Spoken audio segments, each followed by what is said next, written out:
Matt Rhule was hired as Nebraska's head football coach to win games, to beat Big Ten opponents and beat them handily, outcoach them in September, October, and November, to maybe make an appearance in the Big Ten championship game in December in some seasons, to always at least cross the bowl eligibility marker and reach the postseason in December. And in some seasons, preferably more so than not the longer the Matt Rhule tenure goes on, reach the college football playoff and potentially win a playoff game or two and be in the postseason in January. Nebraska is a blue blood program, and Rhule was hired so that even regional relevancy could be brought to Lincoln, much less national relevancy. It's hard to say that you're a regional program and possible to say that you're a national program when the Cornhuskers have not finished higher than fourth in the trash abomination that was the Big Ten West since 2016. And since 16, which was the end of the Obama presidency, they haven't even made a bowl game appearance. And this has all been done with what mostly has amounted to a top 25 recruiting roster. Nebraska recruiting has come under scrutiny. Many of the criticisms have been echoed by Nebraska fans, carried, invented, spoken by Nebraska fans and others, and they should be recruiting more. And perhaps what I'm about to say is redundant, but Nebraska needs to focus more on developing players for college performance, for the NFL. They need to win games. They need to coach like the whole state of Nebraska depends on them to win. Have that Ohio State, Michigan mentality of, if we don't win, we fail our whole state. That's what Nebraska needs, and that's what I'm going to talk about in this video. Nebraska doesn't need to win preseason national championships and get golf claps for recruiting accolades. What they need is a staff that develops a high-level culture and that develops their players, that nurtures them and coaches them, and the wins will come from there. Before I resume this video, I encourage you, whether you're a Nebraska fan, a fan of any of the other 17 Big Ten schools, or just someone who enjoys college football, regardless if you are a diehard, a casual. I think diehards are more enjoyable, but that's just a preference. Not everyone can be a diehard or has that interest. Please subscribe to the channel and click the notification bell so that you can get notified when I release more college football content, whether it relates to Nebraska, the Big Ten, whether it's my ACC, Big 12, Big 10, SEC predictions, whether it's my All-American predictions, any opinion I have, it will all relate to college football. It will all be put in video content out here for you, and you won't want to miss it. So click that notification bell and subscribe to the channel. Also, like this video so that we can get into the algorithm. My first video that receives 1,000 likes, I will be doing a giveaway for the new College Football 25 game. And when I reach 20,000 subscribers on this channel, I will be doing a giveaway as well. So there is at minimum 2 giveaways that are waiting for you. And hitting the like button and sharing this video around will help us get closer to those giveaways and also assist in the growth of the best Big Ten football channel on YouTube. I said earlier that Nebraska's recruiting has to improve, and here are some reasons why I think that's the case. Their 2025 recruiting class right now is 10th in the Big Ten, 36th nationally. Per 24/7 Sports, they don't have many more 4-stars on their target board, and they only have 3 of them committed right now in defensive lineman Malcolm Simpson, running back Jamarian Parker, and offensive tackle Sean Hammerbeck. Quarterback TJ Lateef, who right now is a high-level 3-star, could be a 4-star and likely will be by the end of his high school career, as the recruiting rankings are updated fairly often. And he's the highlight skill player of this class, as He's a quarterback, and a quarterback from the state of California nonetheless. But overall, when you look at this class, Nebraska's not necessarily doing anything impressive. Wisconsin is out recruiting them, which Wisconsin out recruited them at times when Paul Chryst and Scott Frost were coaching in the Big Ten West Division. That wasn't fairly uncommon, although Nebraska typically out recruited Wisconsin. There were years in which Wisconsin was the only Big Ten West Division team that had a more talented roster than the Cornhuskers. USC, Washington, and Oregon, and recently UCLA, although Nebraska picked up some commitments and surpassed UCLA in the recruiting rankings. Almost all of the former Pac-12 schools are out recruiting Nebraska. That isn't necessarily a huge surprise either, because the Pac-12 had better recruiting grounds than the Big Ten West did. And then Maryland's probably the biggest surprise, but they have 5 additional commits. Their average rank per commit is nearly a single point lower. Rutgers has 29 commits. Their average rank per recruit is only slightly lower than Nebraska's, though. So they're really out recruiting Maryland. And while per average player rank, they're not necessarily out recruiting Nebraska, they've brought in a lot more bodies. And recruiting classes have increased in size in recent years to make up for outgoing transfers, as typically schools lose more transfers than gaining transfers. So size in recruiting class is very important. And Wisconsin, Maryland, Washington, Rutgers, Penn State, and Ohio State all have 20 or more commits. And Michigan and Oregon have the same amount or more commits than Nebraska at 15. USC, who's ahead of Nebraska, only has 13. So it's not a terrible class that Nebraska has assembled, but there's nothing exceptional about this class. And if Nebraska is going to finally reach a bowl game, if they're going to be a top 25 team this fall, and potentially be a competitor or a contender for the college football playoff, if they win 10 or 11 regular season games, which is unlikely but possible, as in the 10-2, they could reach the college football playoff. If these things are achieved, which I think 8 or 9 wins is very likely to occur, and this team will therefore get to a bowl game, be ranked in the top 25 at some point or through most of the season, then they should begin to recruit better. But looking at their current board and the players that they have, I don't know how high this recruiting class can finish. So the concerns there are understandable. But I think there are bigger concerns that need to be paid attention to, or at least things that deserve higher priority. Before we get to that, though, if you have not already, please check out my Patreon page via the link in the description or down below in the pinned comment or in a reply to the pinned comment.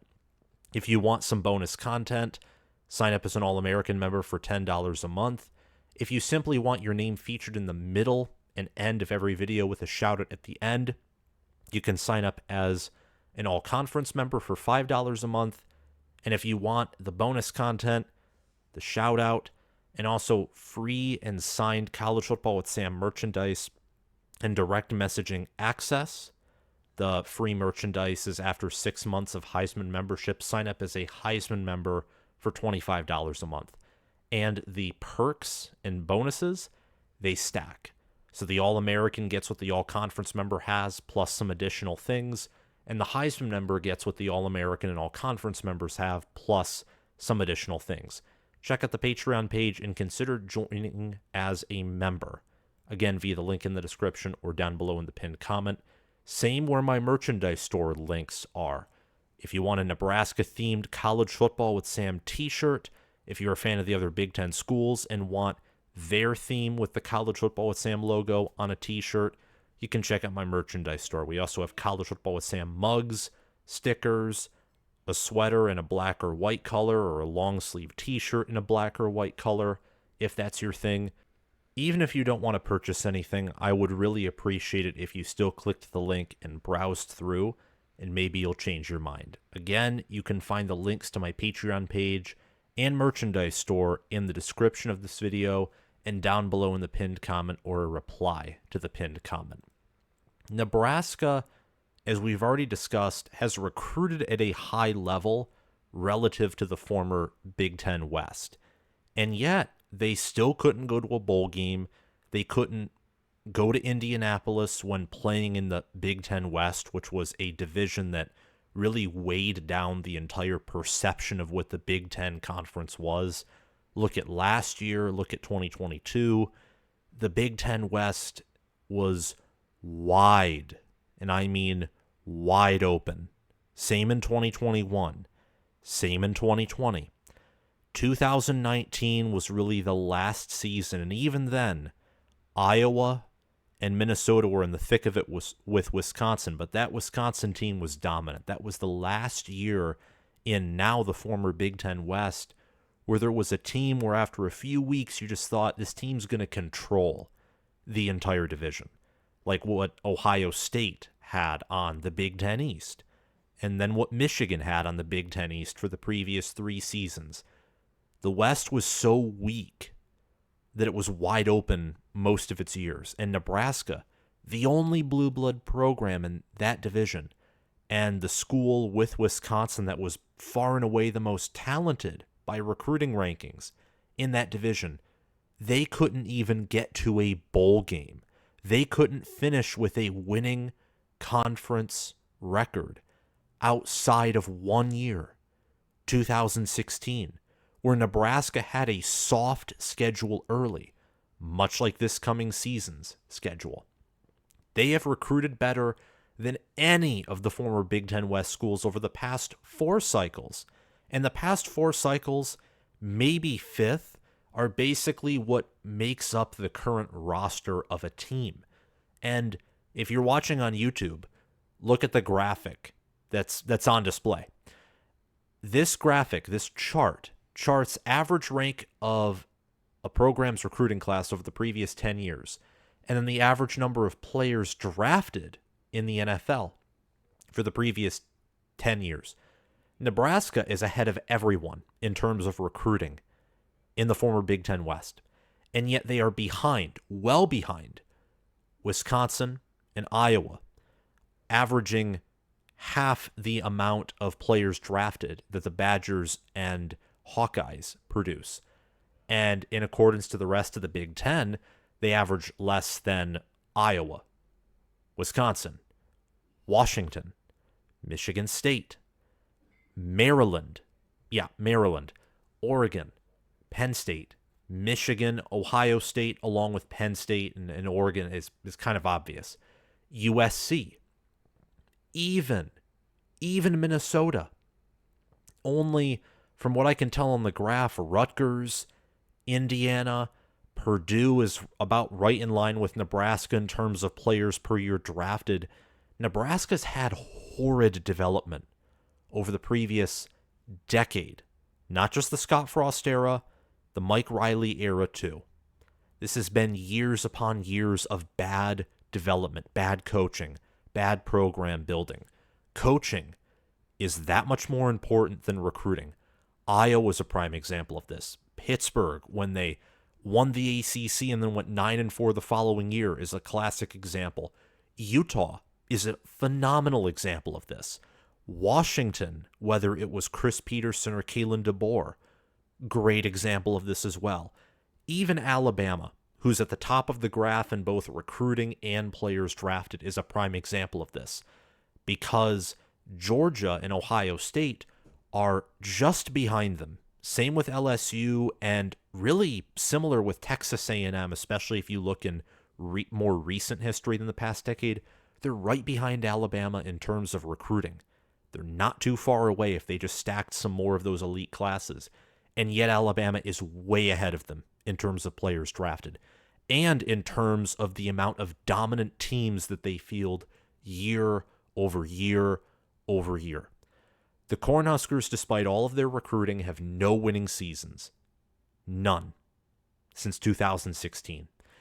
And they have not produced much NFL talent. And they have no winning seasons in the past 4 cycles. So this roster that Nebraska has right now has not, on an average basis, because now transfers have to be factored in, experienced a winning season in their program.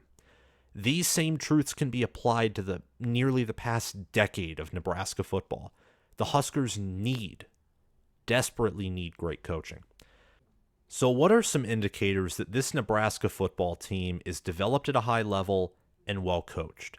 First, I want to look at this from more of a scheduling angle than a roster angle. And from a scheduling angle, I'm going to call these key checkpoints. As throughout the season, whether you want to do it by month or when the first bye week hits, you can look at the schedule in different sections and assess the team that way. Obviously, the first half of this schedule is pretty Charmin soft, and then the final 5 games, you have 4 teams that could all be ranked inside of the top 15, depending on if they play to their ceilings. But that's extreme. That's worst case scenario for the Cornhuskers, or maybe best case scenario if they're a really good team and can beat several top 15 or better teams. But the more likely reality is that all 4 of those teams, or 3 out of the 4, at worst 2 out of the 4, are going to be top 25 teams, which Nebraska has had a really tough time beating. By the bye week on October 12th, the week before the Indiana game on the road, which is before the game at Ohio State. That game at Indiana is the ultimate trap game. But before the bye week, Nebraska, if they're well coached, if they're fundamentally sound, if they've fixed the turnover problem, if they're more physical, if they're better, if they have better conditioning, if they're stronger, deeper, they should be 5-1 or 6-0. And I say not just 6-0 because Colorado could be good, and more so, Rutgers could be very good. Extremely physical team. They play sound defense. They'll have one of the better rushing attacks in the country. And you also have to look at Illinois, who should be better than they were last year with what they've added in the portal. And Purdue, who, similar story to Illinois, they added well in the portal, and they're just in their second year with Ryan Walters and his staff. There are some opponents who could be competent. And competent teams have given Nebraska trouble in the past, and many of these teams that I just listed, honestly, have similar levels of roster talent when you adjust for the development they've received. Rutgers, Greg Schiano's done a great job of developing the team and coaching them. They're strong, they're well conditioned. Colorado's brought in several blue chip players through the transfer portal. They're fast, athletic. At quarterback, they have one of the better athletes in the country. Same at corner and wide receiver with Travis Hunter. So there has to be some room for error. But I'd say with Nebraska's talent, with what they have returning, and the fact that they should break through this year with all they have going for them, that margin for error has to be pretty small in the first part of the schedule. I pencil in Ohio State as almost an automatic loss, but competing with the Buckeyes just for a few quarters, for like a half or 3 quarters, that would show a vast sign of improvement, because this Ohio State team, like every Ohio State team under Ryan Day, is going to be one of the better teams in the country. And finally, the last 3-game stretch I think is the truest test. A well-coached and a team that is developed at a Big Ten level will win at least one of those 3. Those games are at USC, and then hosting Wisconsin, and at Iowa, which at Iowa, that's going to be a night game. At USC will likely be a night game for Nebraska time, and it's on the road with a time zone change and long distance traveled. And Wisconsin, with that passing offense, matches up well against a Nebraska defense whose weakness is stopping the pass and shutting down good wide receivers, which Will Pauling is one of them. And Wisconsin might have one of the best O-lines in all of college football, along with a good defense. So those 3 games, USC straight up more talented than Nebraska. Wisconsin has a great head coach, a similar level of talent. They also return a lot, and they match up well with the Cornhuskers. And Iowa has been a thorn in Nebraska's side, and as of now, still develop better than the Huskers, have a better reputation. They're one of the only teams in college football that returns more production than Nebraska does, and they have a favorable schedule too. So they will likely be rested and healthy when they play the Cornhuskers. Now let's look at the indicators and checkpoints from more of a roster perspective. This team last year was physical, both on offense and on defense. Obviously, the defense looked better and performed better. The offense was basically physical / trying to be physical, and that was it. They had no passing game to speak of. Their receivers were banged up. The quarterback room was awful. And while this team was physical and tough on offense, just the follow through and the easy mistakes like the turnovers, the fumbles, the fact that the offensive line was still mostly developed by Scott Frost and therefore underwhelming and undersized and just not a true Big Ten offensive line yet, really held that unit back. If the line of scrimmage, on offense especially, but even both sides of the ball, because the defense, it wasn't the best in America last year, and against Michigan, against the better schools they played, their defense was not a near elite or elite unit. There can be improvement.